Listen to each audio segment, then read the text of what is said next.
vision is to be the model for urban education in the country. I believe that our leadership team, from the building level all the way up to the superintendent's office, takes that vision very seriously. And our expectation is that we will be the best.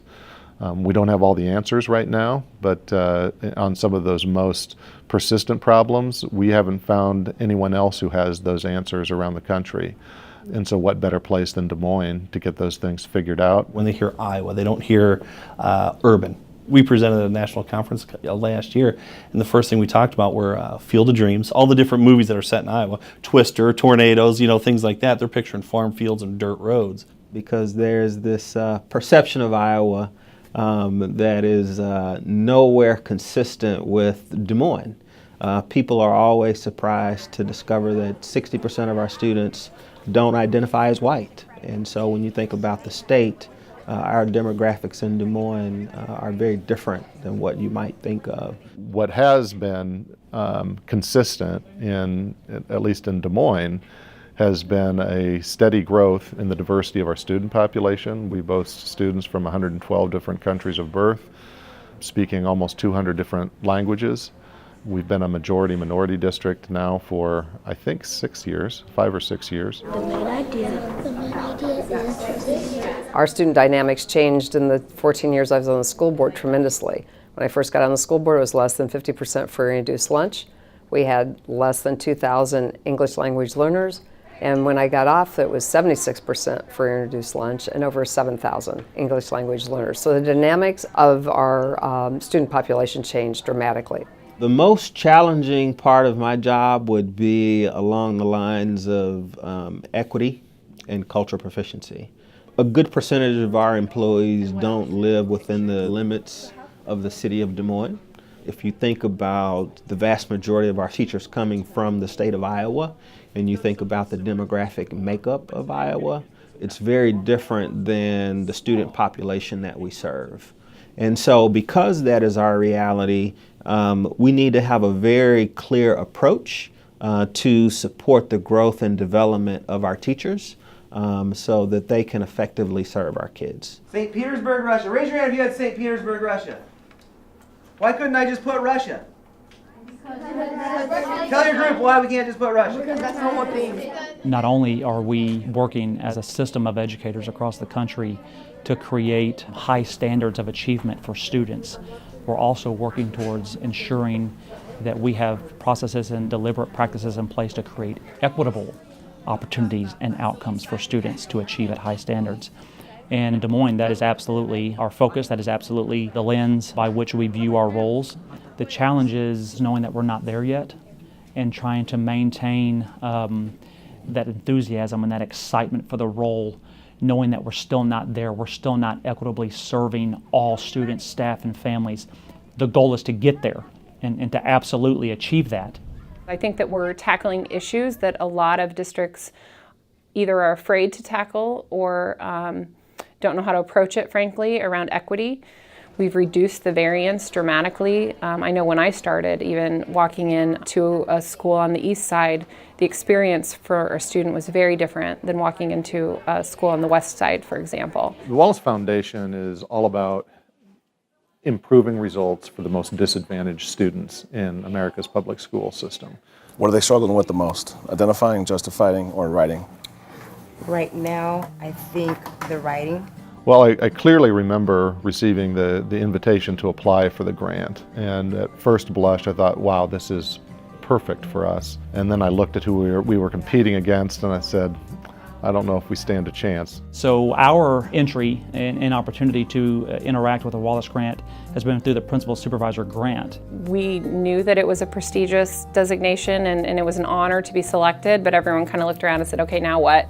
We were awarded the grant, and that enabled us to begin to grow the department of the Office of Schools, which are primarily our principal supervisors, and provide them with smaller networks of schools to support. We provided a lot of professional development and training in order to continue to grow their instructional leadership capacity so they, in return, could better support building administrators. This is obviously just a perfect example of what they do, is they fund districts to engage in a multi-year research-based process whereby we learn from one another, we collect data, we interact with one another multiple times throughout the year. There were a lot of questions about our district as a system, our direct supervisors, how we worked as principals, how we worked with our supervisor. And throughout some of that questioning, I understood the Wallace Grant to be something that focused our district as a whole. The Wallace funds allowed us to create a solid foundation in investing in the Marzano instructional framework and the Marzano leadership framework, so that we had a shared vision for what effective instruction was, shared language, and then it went way beyond that as well to helping support those who are supervising our principals to be effective in that role. Yeah, I thought she masterfully tried to build sort of coaching capacity with the kids, knowing that that's the long game, is because she can't be everywhere. They have to be effective with each other. Right. We engage in best practices, but we also engage in the most innovative practices. What are you doing differently now to create leadership pipelines in your district so that you're not just guessing at why this leader would be the best leader for this building or this district position, but that you actually have a deliberate and purposeful pipeline whereby you're growing leaders, you're attracting leaders to the profession, and you're putting the most talented individuals into a specific position for a specific reason to have impact on the students and families and staff that we serve. If we say we value instructional leadership, then we need to put our resources and our supports behind that. And so what the Wallace Grant has done is it's helped us move away from seeing the principal or the principal supervisor as the manager and allowed them to be true instructional leaders while also managing the day-to-day whirlwind that just exists in all schools. We have 7 principal supervisors, 4 at the elementary level and 3 at the secondary level. And so when looking for a principal supervisor, yes, we want someone that has had experience in the role of principal. And yes, we want to look for someone that has instructional leadership or leadership experiences, but also someone that is a collaborative leader, someone who's a reflective leader, someone who needs to be more directive at times, and knowing when you need to be more supportive, knowing when you need to push a little bit more. Other responsibilities truly are evaluating principals as well as coaching principals. That's our key component right now. Is we are coaching our principals. We are side by side in classrooms with them. So really, all of our principal supervisor duties truly get down into building-based work, coaching, evaluating, and serving and supporting, growing their professional development in order for them to impact teachers, which in turn impacts students. So I was thinking, like, how can I make this concrete and kind of bring this home in terms of where does Action Board fit in, where does school-directed monitoring fit in? My responsibility in that role is to support the leaders in all of our middle schools to help them continuously grow as instructional leaders. That's the primary role. Obviously, they need to be strong managers as well, but the primary goal is to help them be stronger instructionally. The first thing we're looking for is learning targets that are accessible for students. That could be in the binders, that could be posted on the wall. The second thing is, are the students ready and prepared to work together? And then when they're released to work together, what is the level of their conversations? Does the taxonomy stay at a comprehension level, or do we get to the analysis level? That's our biggest push right now, is that our students are not just comprehending, but they're being asked to go above and to actually analyze their work. Each one of my principal supervisors has a network of 10 buildings, and so I go out to the buildings a lot with them and conduct observations, provide them coaching and feedback in regard to the support that they're providing for building principals and their leadership teams. I spend the majority of my week in the buildings looking at the action board, seeing what their focus, what they've determined as a focus, and then I'm coaching around that and you know, helping them to refine that focus if it's not maybe where it should be. And then after we look at the actions again, it's crossing into the classrooms to see that that's being implemented. But it's kind of that mindset where they are there to help you move forward. They're not there to say, yep, nope, yep, walk out. You know, They're like, okay, what are you seeing? What's changed here? They're talking to us when they come in the room, and that helps a ton. You know, no teacher, like, if people standing in the back of the room and they're just like, just watching you, that is nerve-wracking, but they're not really doing that. They're coming in, they're talking to the kids, they're talking to the teacher. It makes a huge difference. Because when you have a team of people and the decisions are being made by a group of people and not just me, that's when the shift starts changing in your building. That's when you go from not good instruction to great instruction. With my coaching, it's also shifted from, you know, just coming and spending time in a conference room and, you know, what does the principal need and how are things going? So from those general questions down to very focused instructional leadership. And so, you know, when I'm here, we spend just a few minutes with the principal or whichever building I'm in, looking at their actions, and then we are out in classrooms looking for implementation of the actions. When we go into classrooms, the number one thing we would look for in the past was, are all kids in seats? Are they all working, or are they all doing something? Now the first thing we check on is standard. Do we see a standard represented? What are we teaching? Is there a target?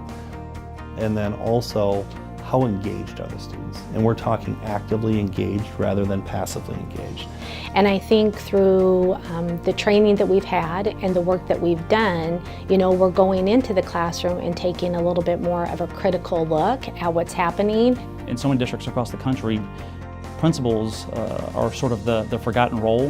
We expect everything of them. And they wear a number of hats in the building, but we don't always intentionally provide them with training, support, PD, coaching to do the job really, really well and to continue to grow in their craft. Principals typically think of their supervisor as an evaluator. And all of a sudden, we had to get used to the idea that your supervisor was also your coach.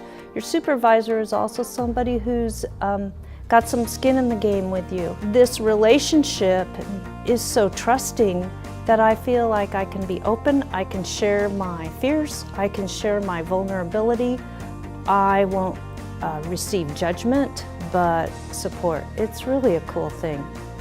We still ask a lot of good reflective questions, but there's just a lot of conversation that takes place, again, about what are the opportunities and how are we coaching that, and then what are the celebrations that we're seeing in the classrooms. But it's a weird shape and sometimes different color. All right, you guys think you can try one together? Yeah. Let's do this. I'll read the next We question go out and for us, process a little bit and let's here. see if you guys. So I would wonder, how is he monitoring for the things that he's focusing on? So what evidence does he have? Even some things, even like you said, when they didn't turn. And so a lot of times we'll do a day where we go in and check things, and then the instructional coaches and I come back together and we really talk about what we saw, and then make those decisions of what we need to do tomorrow to support these teachers to continue to grow them. And what's required of supporting teachers and coaching and celebrating teachers, our leaders have to have courage to stand up and say, this is who we are, and we're about instruction, and we're about equity and access for all students and all families. And that's never been done before, especially at a global scale across the country, United States. And I think our students and our teachers and our families are asking for that. And so this is where education is going. And we're excited in Des Moines to be a part of that conversation and to be leaders in that conversation. The first two are two that I think most people in here should be able to do in their groups and their teams. What's that mean when I say you can work in your teams? Work with the people in your group. Yeah, work with the people in your group. Use all those brains in your group. Why? Understanding why we team in the first place. A knowledge creation economy necessitates the need for people to be able to work across job functions and things of that sort. Okay, so we have mixed ideas within groups. Okay, so I'm gonna give you a chance to talk in your groups again and see if you can all come up with an agreement. So something that's interesting, I think, that, like a coachable moment would be if there was even one card per table that had the success criteria on it. Yeah. I think that could be helpful. What was your group talking about? How do we leverage teachers who are doing it well? And maybe it's just, some of it is just articulating her vision. Well, and I bet she could probably do a really good job of defining or explaining what it means to team, for kids to team well, right? And so I think as a teacher, you have to be able to define that really, really well before you can then expect kids to be able to do that. I'm thinking that she probably has made a pretty good investment of time in getting kids to a place where they can work like that. And I feel like the environment in there is in such a place where, like you said, there's just still evidence to suggest that she's actually put in that time. As I was looking at the groups and looking at some groups were mixed gender, some were not. And is that, how did she determine those groups? We're observing what's happening with students, and the through line is even less about what's the teacher doing. The through line really is what's the student experience? What's the evidence that the student is learning? What's the evidence that the student's needs in this moment are being met? And so we're trying to move from a situation where kids say, what are we going to do today, to what are we going to learn today? There's a very big difference between the two. And we're trying to make this shift away from schooling to educating. You know, so schooling is a very regimented and predictable, unengaging process, where educating is a very inclusive and active process that involves students in the process. So as you do that, could you draw a little observation of what you observed? We could. Okay. I'll stop and check back with you guys. It says, is it sunny in the United States as it is in Mexico? We said yes. So let's do United States and Mexico, because I know you're both from there. I don't know if you actually see the young lady over there standing up. Yeah. Ariana. Guys, focus on talking. Her facilitation skills are unbelievable. They're phenomenal. Absolutely remarkable. And her ability to try to get all the kids involved, asking some pointed questions, some probing questions, unbelievable. Unbelievable. So what are we observing right now? It would get as much sunlight. So could we draw a globe and like what we're doing right now? What do you think you saw? Come on, explain. We can draw a globe. We can? After that put flashlight shining the light. Yeah, correct. So let's Perfect. One of the things that I have picked up on in each of the groups so far is that because of the structured facilitation of each of the team leaders, they were able to generate consensus for their answers pretty quickly. Esau, do you agree with us? Oh yeah. Gabriel, do you agree? Okay, so we all agree. It's this idea of empathy and compassion. It's the social emotional learning piece that is derived out of structure in terms of the teacher's prep for the classroom, so that students begin to support and love one another within the room. They take care of each other, both socially, emotionally, but also academically. Ariana, when they were choosing which countries they were going to compare, she goes, well, let's choose Mexico, because I know you two are from Mexico. Absolutely. Yeah. And they're like, yes. Yeah. It's the kids doing the work. The teacher is really that person monitoring and making sure that they get the lesson started, but it really has to be them moving through it. And then the teacher is kind of relieved a little bit to monitor. And then once we started to see that shift, having those conversations with them on the spot, hey, what do you notice about Tommy over there? Well, I noticed that Tommy didn't meet the standards, so here's what I'm gonna do next. They could tell you exactly what they're gonna do. Working in groups, like together, it really gives you the opportunity to build friendships and for better learning, because you get to see how other students are learning. You get to see their insight, and sometimes the students know how to explain it better than the teachers. I'm gonna have, let's see. Oh, I love the way these two are talking together. Teachers get very nervous when we come in, but we're still battling that history. I always call it fighting history. You know, what they're used to. If a supervisor's coming in, they're looking for something, and is it a gotcha?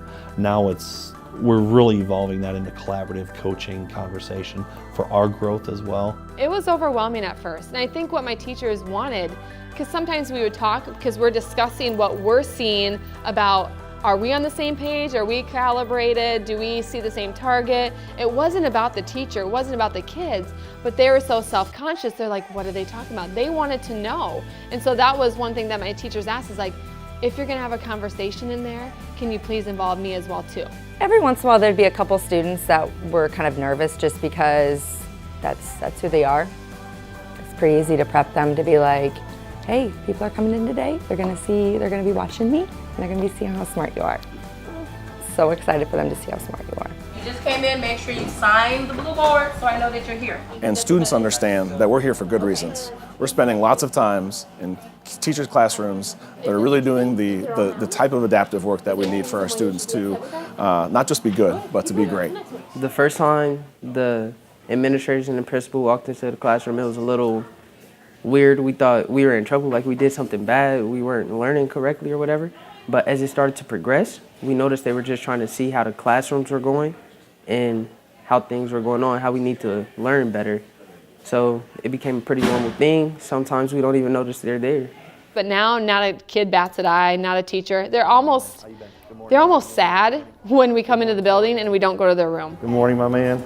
Liking it, liking it. Hi, honey, how are you today? I didn't ask anyone to do it. I hope that I have the same relationship with teachers that I have with my principal supervisor, that teachers feel like they can be vulnerable, they can ask questions, they can share their concerns and their wonderings. This is the first time we've done this. First time? Yes. Okay. So half and half, what does that mean? I think that they'll get half of them right and half of them wrong. Okay. Yeah. It's a complex text. It is a super, yeah. The thing that we're the most excited about being administrators at North is that we have strong relationships with the students, and that doesn't happen if you're handing out discipline. It doesn't happen if you're calling students out on their faults. How it happens is like you talk to them in Algebra 2 class about Algebra 2. You follow up with them 3 days later about, hey, I saw you work on that problem and you were struggling. How are you doing now? Have a great day. You too. We can have those authentic conversations with students. Hey guys, how we doing? Where's it at? Where's it at? How's our day? How's our day? Good morning. There are students there that we have seen 6 years ago now to most recent that are in the Dream to Teach program. And they're not just saying, oh, I look up to my teacher. They're seeing the true impact of what they want to do. I have a specific little girl that we have to take a selfie every time I'm at the building, and we go in the classroom, and it's going to happen. Whoop, I'm going to flip it, don't I? I do it wrong every time, don't I? She wants to be a teacher in order to help serve her kids because she was a refugee, and so she wants to help serve and support her community. And it's not because, back in the day, I want to be a teacher because I love teachers. No, she truly has a focus and a drive to impact and better the world through education. We're focused on Trend Tracker, but I think we're going to look at probably learning targets and alignment, target task alignment. So should our view of it shift in light of changing times? I think one of the things that I felt like you were struggling with yesterday was, is the action board, is it the 20%? I would say it's a relationship where they know and expect to be challenged. They know that data is a very big part of what they should be doing and a big part of what I do in terms of determining how effective they are as leaders and where their opportunities are for continuous growth. Everything is really focused on data, and it's monitoring every single day. Data is a dipstick, so you dip it in and you see where you're at right now. It's not going to be something that you sit on for a month. You make the change, you shift, you do what you need to do, so that way tomorrow you can start getting those better results. The daily learning gap is what contributes and creates the yearly learning gap for students. And so this work has absolutely opened our eyes and created opportunities for us to be intentional around our classroom visits and observations, to have in-the-moment conversations with teachers around closing the daily gap for students. There are lots of people talking about disproportionality and the achievement gap that exists between certain student groups. And so while we haven't had the level of success that we want, we are taking that challenge head on. So there are a number of things that I could point to that would qualify Des Moines Public Schools to be in the conversation of school districts that are really trying to reform and get different outcomes for each and every student in the system. Good morning. How are you today? Good. So I think one of the keys to our success these last several years is to absolutely find that early win and look for the opportunity to engage leaders in our district around this work of the Principal Supervisors Initiative by feeling and experiencing success. And so that early win is incredibly important. And so success for me, I think, is having leaders in our schools who have a growth mindset, who realize that it's a continuous journey, leaders who lead with equity as a priority. Those are probably some of the things that I would identify as success. I think the byproduct of that will be teachers who are better positioned to be successful in the classroom. And when teachers are better positioned to serve the kids, then ultimately we get the end result that we want. The changing dynamic of the role of the principal supervisor in Des Moines, it's just been super profound in so many ways, but it also has allowed us to examine and assess kind of where we go next.